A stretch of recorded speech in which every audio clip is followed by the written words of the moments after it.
Ladies and gentlemen, thank you for joining us. Good morning or good afternoon, depending on where you're joining us from. It brings me great pleasure to welcome you to today's event on Aftershocks from the Red Sea, co-organized by ISPI and partnership with the Middle East Institute, under the framework of the Rome Med Dialogues, the annual initiative on the wider Mediterranean region, co-promoted by ISPI and the Italian Ministry of Foreign Affairs and International Cooperation. My name is Lina Rafat, and I'm a non-resident scholar with the Middle East Institute, and I'll be moderating today's discussion. We have an excellent panel convened today to discuss ongoing dynamics and recent developments and aftershocks from the Red Sea. Why is it important to discuss what's happening today in the Red Sea? Today, 5 months after the Houthis have commenced strikes targeting commercial and military vessels, the Red Sea continues to be at the center of international attention. The offensive launched by the Yemeni group have turned this crisis into one with international proportions and have triggered profound consequences for maritime security and for global trade. We've seen that many companies have opted to divert their ships to alternative routes, namely around the Cape of Good Hope, significantly increasing distance and time traveled and incurring tremendous costs. And we've seen how this has affected cargo moving on trade routes between Asia and Europe.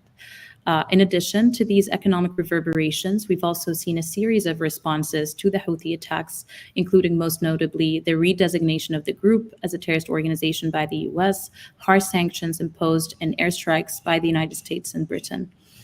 And so it is against this backdrop that today's event aims to examine the geopolitical and economic reverberations of this crisis on riparian countries from the Horn of Africa to the Gulf, as well as assess its broader ramifications for the wider Mediterranean region and beyond. Joining us for today's discussion are leading experts on this issue. We're joined by Farea Al-Muslimi, a research fellow at the Middle East and North Africa program at Chatham House. Welcome, Farea. Eleonora Ardemani, a senior research fellow at ISPI. Welcome, Eleonora. And last but not least, we're joined by Guled Ahmed, non-resident scholar at the Middle East Institute. Welcome, Guled. Just a very quick announcement before kicking off the panel. I'd like to remind our audience that they can direct questions to our panelists through the chat function. So in the interest of time, I'll just ask you to keep your questions short and direct them to a specific panelist. And without further ado, I want to start us off by turning to you, Farea. Can you help us set the scene about what's going on in the Red Sea and the origins of the Houthis' activities? Why are they active now in the Red Sea? And how is this linked to the eruption of the war in Gaza? Over to you, Farea. Thank you very much, Lina. I think the simple answer to that is why not? There are many reasons why the Houthis have launched these strikes on the Red Sea. First and foremost, this was a rare opportunity for the group to project power regionally, internationally, on political and on private sectors for a very cheap cost and to demonstrate itself as a global player after it feels it has won the local war in Yemen.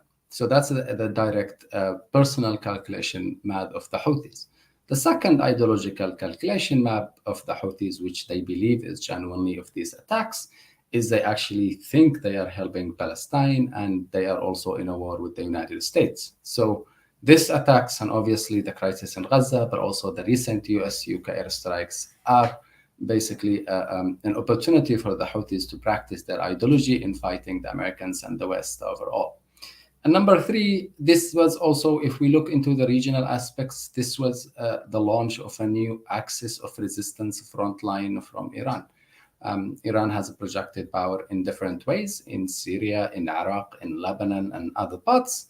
But this was a new thing that came, even though the Houthis had their own agenda, this was a new front line, and it apparently is a front line in which it kind of twists the world's arm for completely very, very cheap price. And I think that's the other thing we have to think about or remember in that sense is the Red Sea is the newest front line of the axis of resistance in regardless of ways, in various ways. So today we have the Red Sea mine for the first time since the 1970s. I think we are going to see much more attacks, not just from the Houthis, but as we have seen the last 48 hours, this coordinated attacks will start to also take shape from the other side of the Horn of Africa.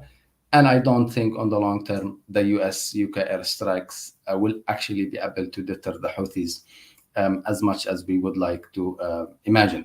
I don't think these attacks will stop until we see sometime some sort of a ceasefire in Gaza that will impact a larger regional de-escalation on the long term. But without that, it is extremely difficult for me to see the Houthis backing off from the Red Sea.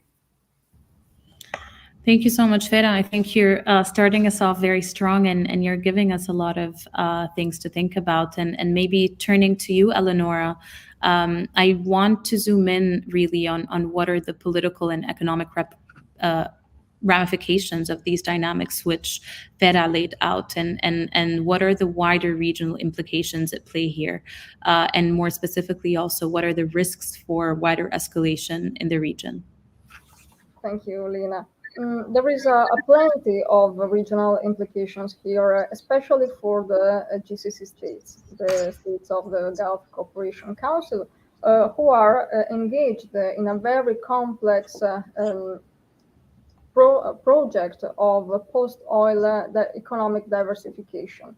And so they need stability more than ever, and stability has become really a mantra for governments in the GCC region.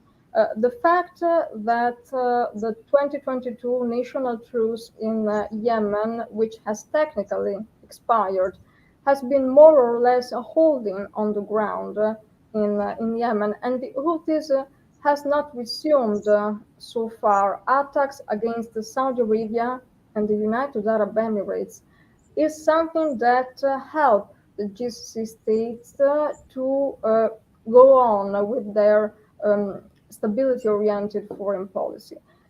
However, this is really a very fragile balance.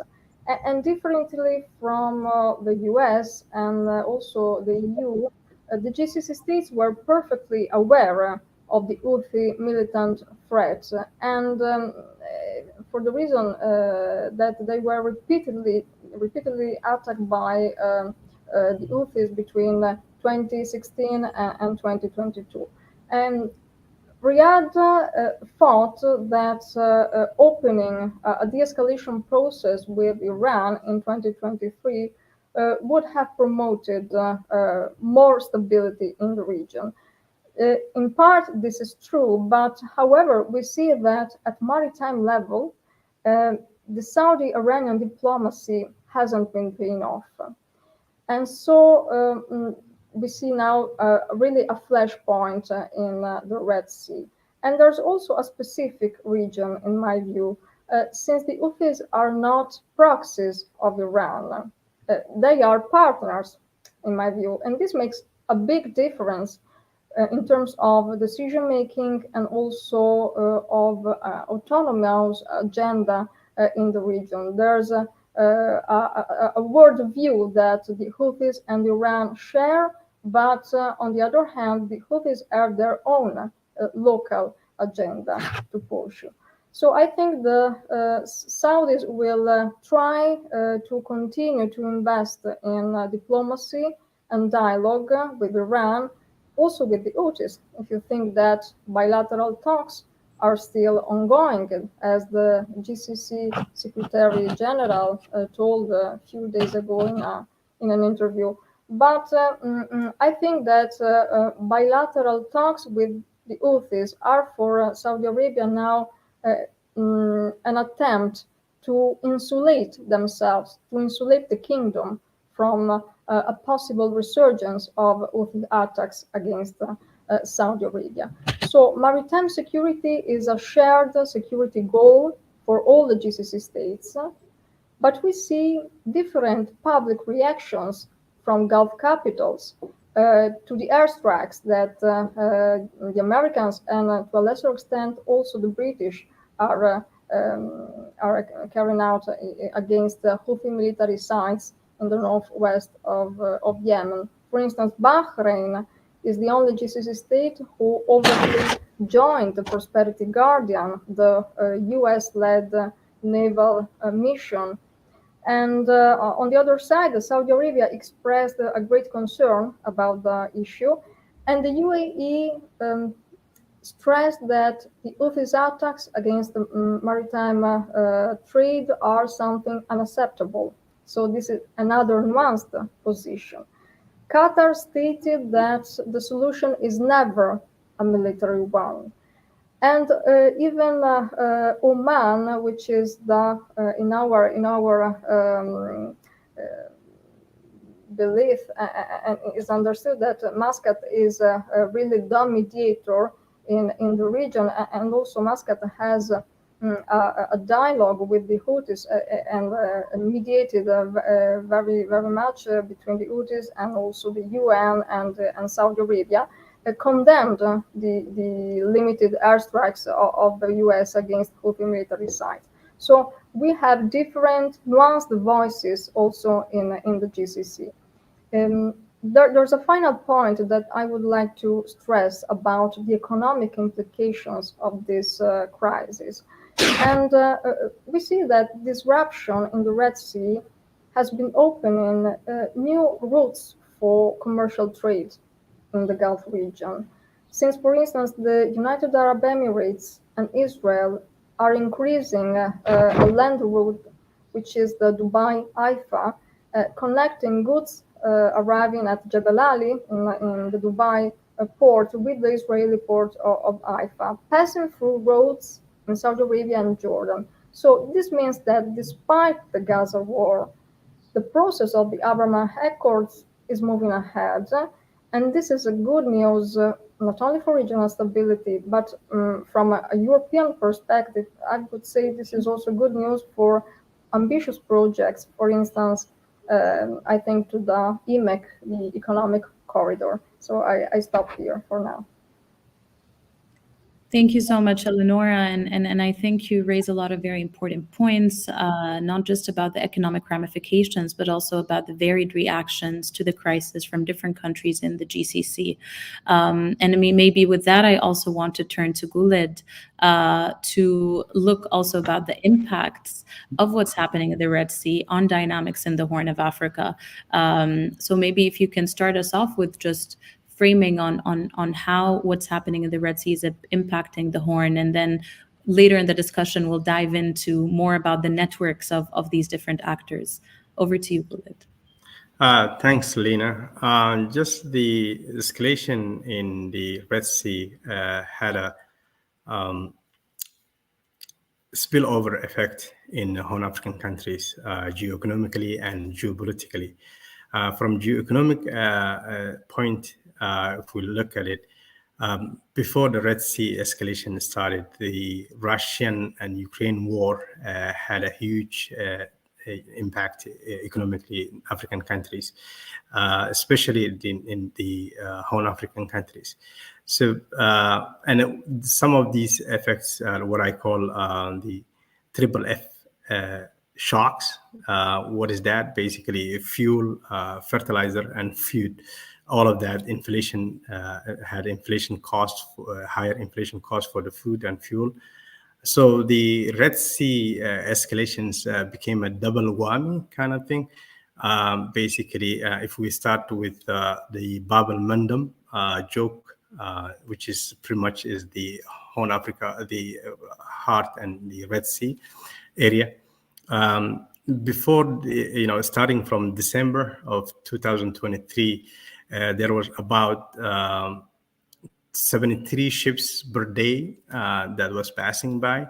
And today we have about 28 ships that's only passing by through the Bab el-Mandeb. So that has a ripple effect on also the Suez Canal, which has geoeconomic impact in the Horn African countries. As you know, the Suez Canal, 40% of the revenue has dropped.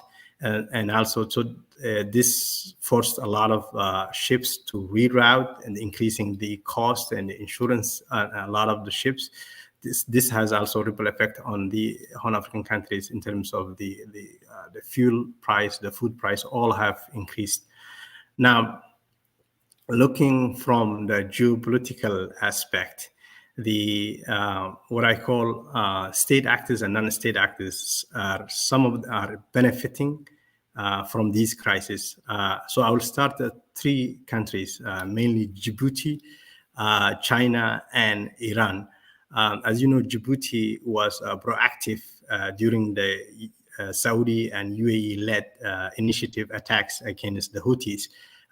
They were very supportive, and when the Red Sea crisis and the Gaza war started, the completely Djibouti taken a 180-degree, basically was supporting the Houthis openly. If you look some of their interviews, the ministers, foreign ministers, recently the Ismail Al-Mulgeri, the president of Djibouti, was saying that the Houthis have the right to defend the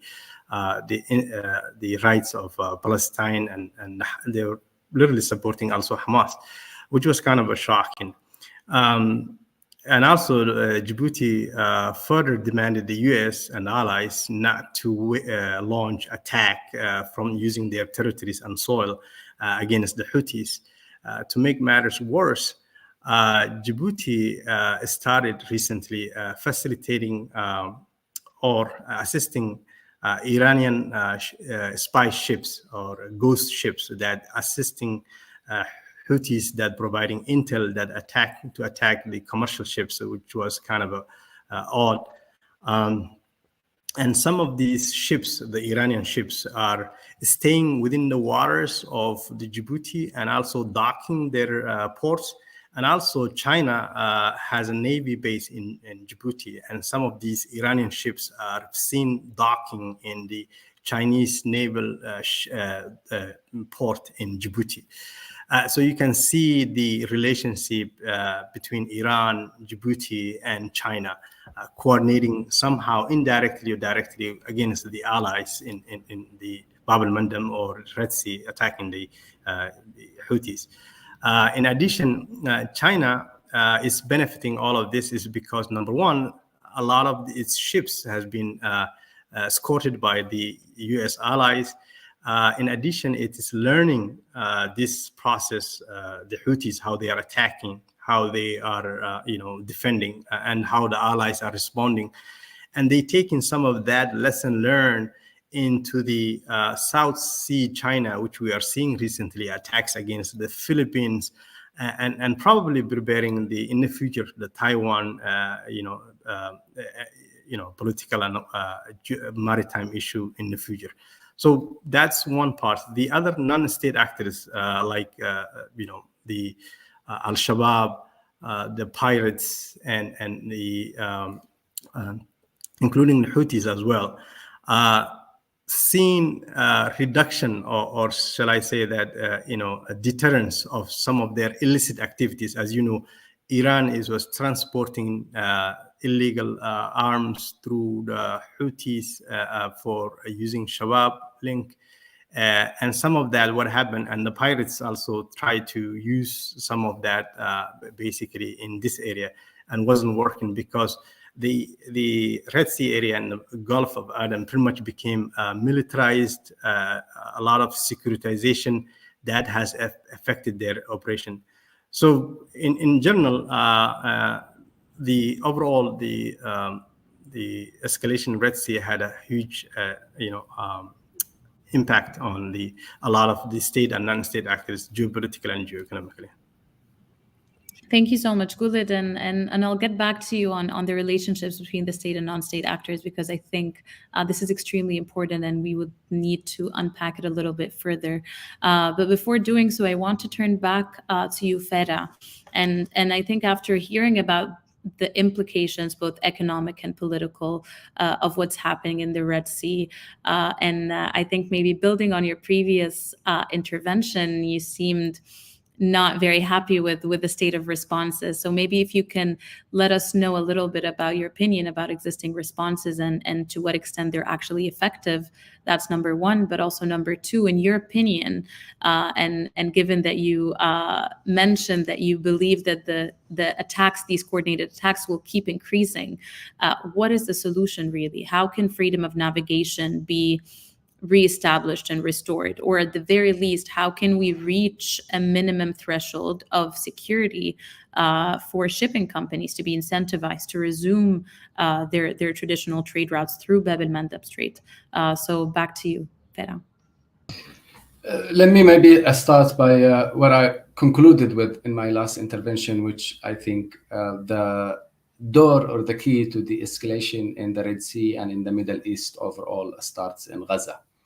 I am aware that a lot of people say that the Houthis will not stop if the Gaza stops. I believe that these people don't know how the Houthis think and have not spoken to the Houthis for a while and don't know how their math works. But I am confident if something in Gaza happens, then the Houthis, in fact, will stop in the Red Sea. That I believe in. Second, I think overall what should be happening, there are a few things we should be thinking of, but at least there are also other things that we should not be thinking of.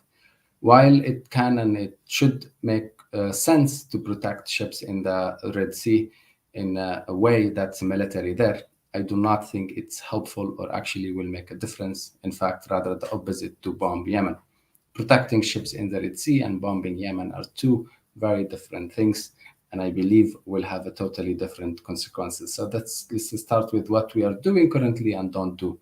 And I think that's the first thing to do or to not do. Second thing, if we want to kind of also de-escalate in the Red Sea, after also keeping in mind we have a de-escalation in Gaza, there is a rule for the regional actors to actually act on this. Whether you're speaking of the coalition in one side, UAE, Saudi Arabia, or you're speaking of other countries like Jordan and Egypt, who are equally suffering from these attacks as much as the West and the world, and actually can do something when it comes to the Houthis. So when it comes to neutralizing the Houthis, even if they cannot actually join any coalition in the Red Sea, for a very obvious optics reasons that many countries in the region are suffering from. But they still can do other things. They still can share intelligence. They still can pressure the Houthis. And they still can also have a coordinated maritime, not attacks, but also movement around the Red Sea. I think that will make a difference, especially if you're thinking of countries like Egypt. When it comes to Saudi Arabia and UAE specifically, I believe the golf game right now with the internationals when it comes to the Houthis is basically, we told you so. We warned you so for 8 years. We wanted to fight the Houthis, but you, US and UK, told us to stop that and to let the Houthis get into peace. That is, to say the least, a very childish foreign policy and an understanding of international relations, because it also comes from the illusion that the Gulf countries will be safe as they have been from these attacks in the future, which I believe is an illusion. So having the Arab coalition, big reason I believe why the Houthis right now are attacking in the Red Sea is also because they believe, they are confident they have a deal with Saudi Arabia. So they have nothing to lose in their wannabe best friend soon. And I think that's a leverage again. What the Gulf have done is like someone opening a cooking gas, smoking a cigarette, and says it's not me who do it. And I think that's quite dangerous, and there has to be a conversation that happens with these countries in addition to Jordan and Egypt. And third, I believe whether that's the Europeans or the UK or the United States, being alone in the Middle East in a military coalition is only something that makes people remember 2003 of Iraq war.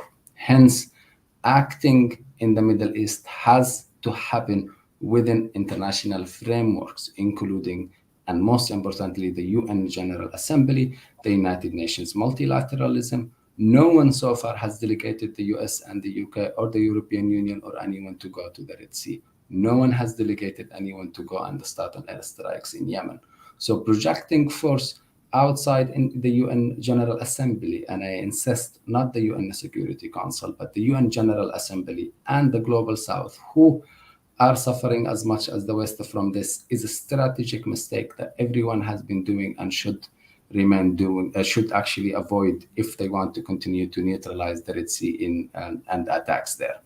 One last thing I think to remember is also from a military point of view, while this investment in the Red Sea, military by the Houthis, by the Iranians, by criminal groups, have surprised and shocked everyone in the last few months, specifically in their capabilities and the military equipments, but also the intelligence. I do want to add that even though with all of that, the nightmare we have not seen yet, it will not take as much as it does currently, whether in resources or capabilities or efforts to harm ships in Bab el-Mandab, but also from both ends of the sea in that end. And I believe that is something shipping companies should be ready for as soon as possible. Thank you. Thank you so much, Fera, and I think you raised very important points specifically on the role of more leadership from existing regional actors and not in promoting attacks, but rather partaking in coordinated movement that, in your opinion, would bring about more peace and security and freedom of navigation in the region, and tying what's happening in the Red Sea with what's happening in Gaza, and potentially reaching a ceasefire in Gaza would have a direct impact on de-escalating what's happening in the Red Sea. I think maybe I want to turn to you, Eleonora, actually, on a very related question also. Do you share Fera's opinion that the US and UK responses so far, whether it be the attacks, but also sanctions, the redesignation of the Houthis as a terrorist organization, have actually yielded results? But then also maybe to be more forward-looking, in your opinion, what can be the contributions from global players, including the US, but also Europe, and maybe to draw from Fera's answer, also multilateral global institutions in really de-escalating the situation and safeguarding freedom of navigation of global vital trade routes? Yes, a series of facts are showing us that the fragmented responses that international players from the US to the European countries are offering with regard to the Red Sea crisis are not paying off so far. After the launch of Prosperity Guardian, the US-led naval mission, then the start of US-UK airstrikes against the Houthis military sites in Yemen, and then after the recent start of the European mission, we saw that the attacks of the Houthis are continuing. And they succeeded in sinking a vessel, I think, to the Ruby Mar. And also, unfortunately, there were the first ever casualties in the southern Red Sea with the Greek cargo True Confidence that was targeted one week ago. In terms of the geographical threats, we also see that the attacks are occurring not only in the southern Red Sea and the Bab el-Mandeb Strait as at the beginning, but also beyond the straits in the Gulf of Aden. And this is another flashpoint to monitor. And in terms of weaponry, the Houthis have started to launch anti-ship ballistic missiles after the start of Prosperity Guardian. So another confirmation that deterrence has not been established in the Red Sea, and also deployed for the first time a drone submarine. So I think the Houthis have partly achieved their goals through these offensive attacks in the Red Sea, their political goals. And first of all, these attacks, according to many media reports, are quite popular in Yemen. This, however, doesn't mean that the Houthis have become more popular in Yemen. I don't think so. Also because the Red Sea crisis do harm also to Yemenis, for instance, with the rise of food prices. But now everybody in the world knows the Houthis, not only in the region. And so the visibility factor allows them to strengthen their position at the negotiating table, diplomatic table with Saudi Arabia, a detriment of the Saudi-backed recognized government. The point is that international powers, starting from the US, are quickly running out of options in the Red Sea crisis. And this is extremely worrying, in my view.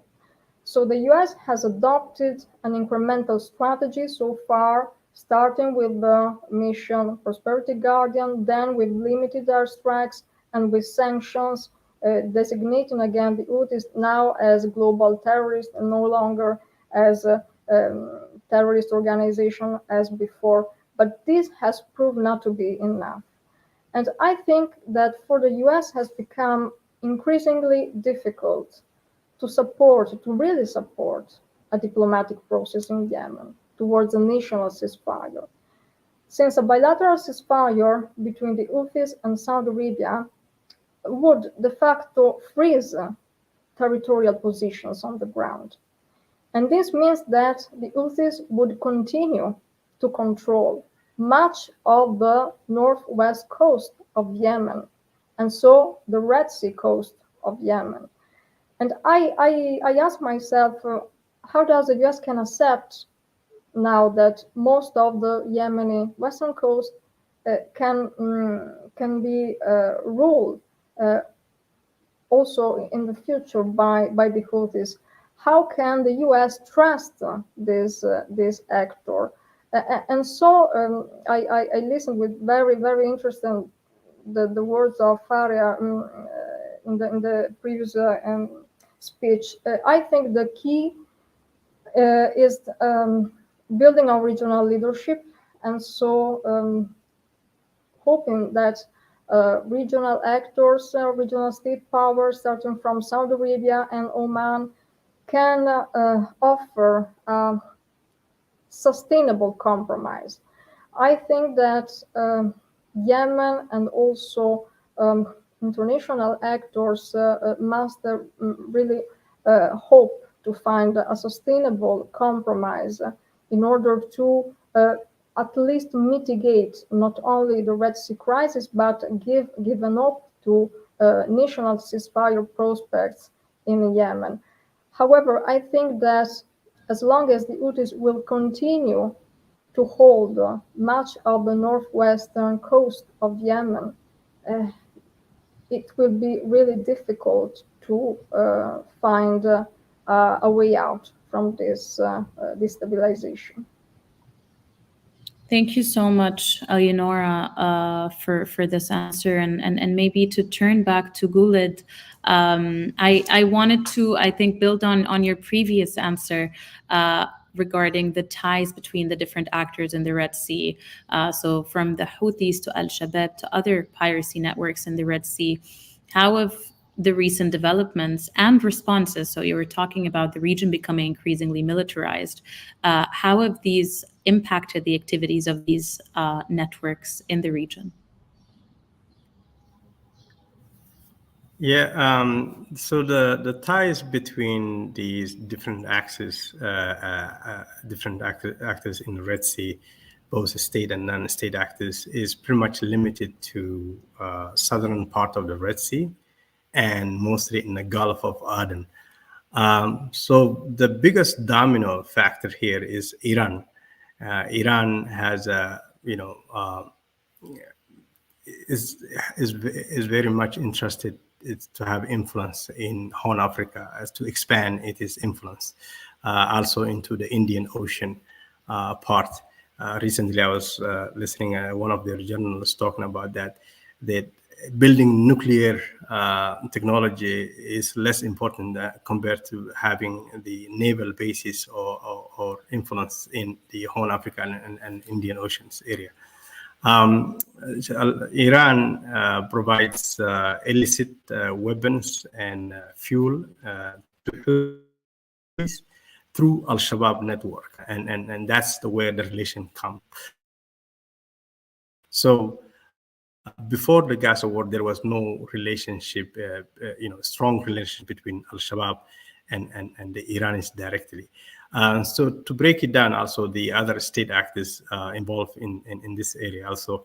Then you have the second domino is or both Djibouti and I'll say a state, an autonomous state, or which is part of Somalia, Puntland state, which I call a semi-pirate or semi-ISIS state. But when you look we'll start with the Puntland state within the Somalia. In the Puntland state in Somalia, pretty much has given 52 licenses to, and also used for transporting illegal weapons to Somalia through the Al-Shabaab area. Also, the Puntland state also provide the pirates some support from in some of the regions as part of the Bosas area. When you look from the aspect of Djibouti, Djibouti basically, and if somebody, if you go to the State Treasury website, you can find the latest report, National Risk Assessment Threat. You'll find that the Djibouti government provides Hezbollah money laundering. And if you go back to the UN Security Council reports back to all the way 2014 to recently 2001, the spy agency of Djibouti is documented that is supporting Al-Shabaab pirates in Somalia and also in some parts of the Puntland state. So and I just to mention that about the sanctions that was imposed to some of these states, especially in Somalia. 95% of the sanctioned individuals and traders who facilitate money laundering, illicit weapons, and selling illegal fuels to ISIS, Al-Shabaab, and Houthis are based in Puntland region, and these have a political impunity within the Puntland region government. So these are the non-state actors or state actors that has been seen. On the Houthis, recently the development happened is there was a direct agreement between Houthis, Al-Shabaab, and the pirates, and to basically to share the ransom of when they kidnap or hijack ships. And as you've seen in news, there was so many hijacking in the Gulf of Aden area and near Indian Ocean area. That didn't work for a while because of the militarization and securitization of the region of the allies. So from some of the intel we've got from the ground is that Iran is shifting some of that, pirates to go through, for example, to re-engineer it or reroute it, for example, go to all the way to Tanzania and Kenya, and then come all the way to near the Horn Africa between the Gulf of Aden and Indian Ocean, basically to supply the weapons and to Al-Shabaab. And so recently also there's a new development directly relationship between Iran and Al-Shabaab. As Al-Shabaab has suffered the last 2 years, there was war on Al-Shabaab in Somalia, which was waged. So they have suffered tremendously from economic and also from their weapons and loss. So they need some kind of a new update of weapons to attack in Somalia. That's how that relation comes. But at the same time, Iran is a little bit cautious because of the new relationship between Turkey and Somalia, and that's where they are trying to be cautious. They don't want to disrupt the Turkey relationship with the Somalia, since they have a relationship with the Turkey on this, working with them in Iraq and Syria with non-state actors. So these are the new developments that have been happening lately in the region. Thank you so much, Guled. That was incredibly detailed and insightful. I think at that point, we want to open up the floor for some questions from the audience. We've received quite a few. So what I'll try to do is I'll try to summarize the questions and direct them to speakers. So maybe starting off with you, Farea. One of the questions is, what are the implications of these responses on the Yemeni population? So in terms of the sanctions, including the humanitarian impact in the short, medium, and long term. And related to that, has the Yemeni society's support for the Houthis changed since the actions of Western vessels started? So maybe we'll start off with this and we'll continue, but let's try to keep the answers as brief as possible so we can get to as much questions. Over to you, Farea. Very quickly, I just want to also echo what Guled said about how there is a new route for smuggling into Yemen. I think that will be incredibly important in the next months. We have been looking at that also as a Chatham House, and it is beyond everyone's nightmare and the new routes. And I think that should be quite alarming for everyone. Just wanted to flag that. In regards whether the Houthis' popularities have increased in Yemen, in fact, the Houthi popularities among Western progressive leftists has increased, not in Yemen. There is a lot of Assadist leftist apologists in the West who are blind and actually look at the Houthis into it. In Yemen, Yemenis know the Houthis. They know they have done to Taiz equally as they have done, the Israelis have done to Gaza. So there is no illusions around that. And I think it's not something I would over worry of. But of course, the Palestinian issue matters to everyone in Yemen, whether it's picked up by Abdul Malik al-Houthi or Bernie Sanders. That will create some sort of an understanding or commonalities between them and people. And yes, the Yemenis are the ones who are paying the biggest price of these attacks, whether on humanitarian or in having one of their 5 strategic goods being destroyed, which is the Yemeni fishing, or even strategically, we will have more cost on food, which has been a problem during Corona. It became a problem during the Ukraine war, and it will not be any easier or any better the next few months. But the larger impact of this will already be on the peace process and on the delayed arrangement we already have had. Let's not forget the Yemeni sides were supposed to sign some sort of a peace declaration sometime mid-October until Gaza blew up everything for Yemen. So of course, absolutely, this will make Yemen in a worse situation than anyone else and than any other time before. Thank you. Thank you, Farea.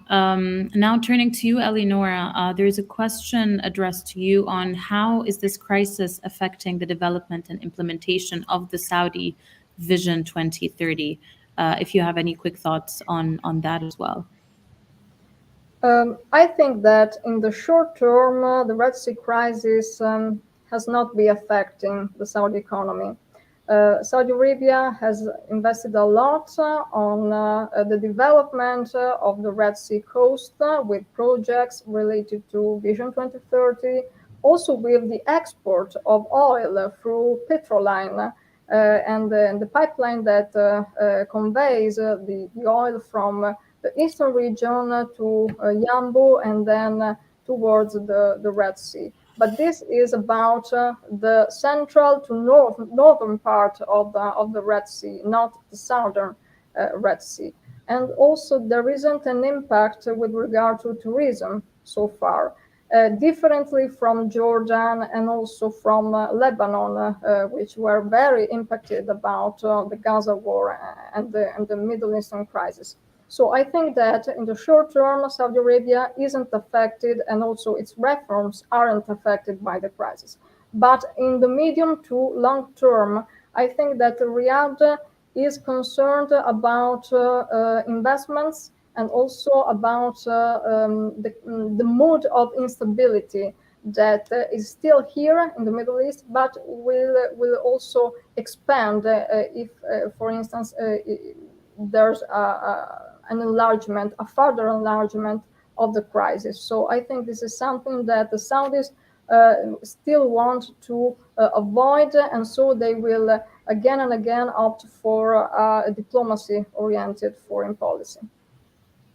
Thank you, Eleonora. And to you, Guled, I have a question very quickly on how and when did the coordination between Al-Shabaab and Iran start? Because you mentioned this in your intervention, and what is the scale of it currently? Over to you. Right. So the Al-Shabaab and Iran relationship just started, I'll say, the last months, I'll say since January, I'll say that.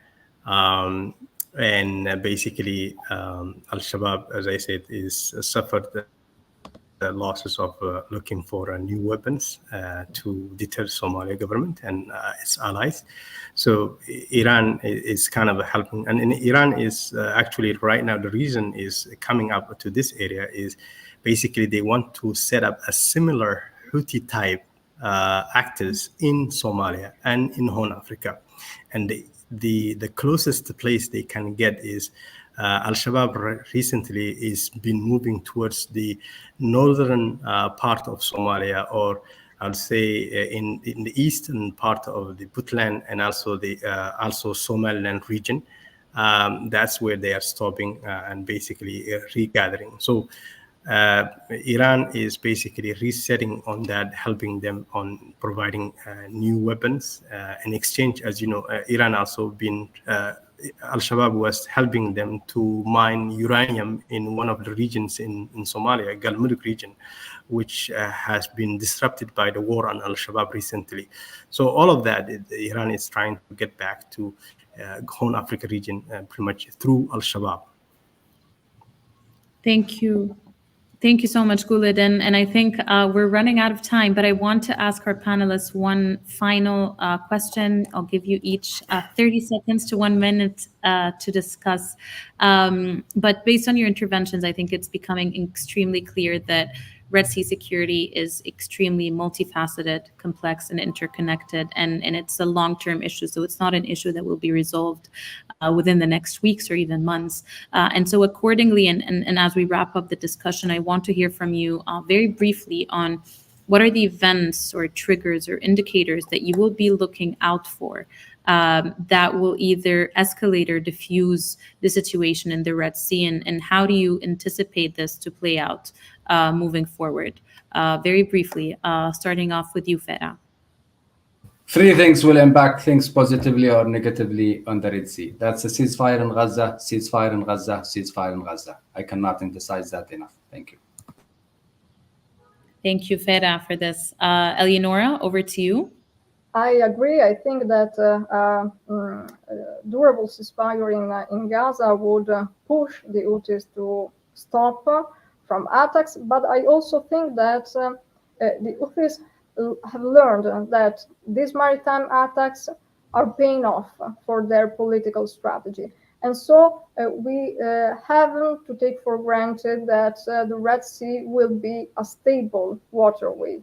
And so I think the Houthis would resume attacks in the Red Sea when they think this tactic can allow them to achieve their goals. So I believe that the Red Sea region will stay in the sights not only of non-state actors, but also that all US, UK, and also European powers that are now deployed and present at maritime level in the Red Sea will have to consider a long-term presence in the region at maritime level.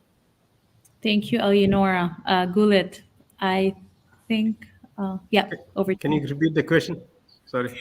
So yeah, just very briefly, what are the events or triggers that you will be on the lookout for that will either escalate or diffuse the situation in the Red Sea? And if you have any expectations on how this will be playing out in the short and long term. Very briefly. So I'll very briefly, the Somaliland and Ethiopia MOU deal could either trigger, diffuse the situation or not. Some might see that. The recent Turkey and Somalia MOU deal also might have trigger some escalation in that region, especially the Arab countries. Saudi is not happy with that. Similarly, Iran is or Russia gaining naval bases in Eritrea. That could also trigger the situation. And also, lastly, the U.S. election. If Trump comes to the situation, might see the way Biden is doing. So all those things can have a medium and short-term impact in the region. Thank you so much, Guled. And with that, I believe that our time has run out for today. I want to thank all of our panelists, Farea Al-Muslimi, Eleonora Ardemani, and Guled Ahmed for their excellent contributions and insights and for an incredibly engaging discussions. And to our participants for tuning in and following the discussion. Thank you very much. Thank you.